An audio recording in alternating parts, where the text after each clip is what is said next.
আজকে বাড়ি চলে এসেছি। কালকে কোনো ভিডিও করতে পারিনি, কারণ কালকের ঋত্বিক ফেলতে অনেক রাত হয়ে গেছিলো।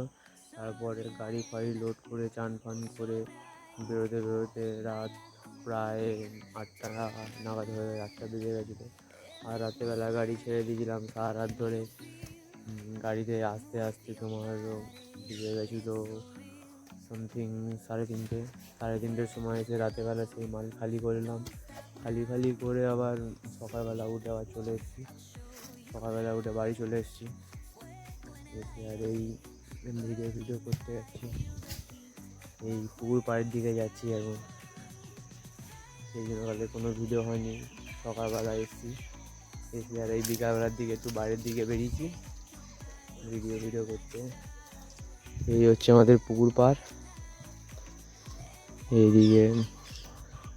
আর আমরা যেখানে থাকি হচ্ছে এটা গ্রামের দিকে তোমার চাষবাস হয়, ধান চাষবাস। ওই দিকে যাচ্ছি না, শরীরটা ভালো নেই বলে ওই দিকে যাচ্ছি না, নাহলে গেলে দেখাতাম। ওইদিকে আমার সব পুরো ওপারে সব চারিদিকে পুরো ধান চাষ হয়। বর্ষা গরমকাল সব সময় বছর চাষ হয় ওই দিকটা।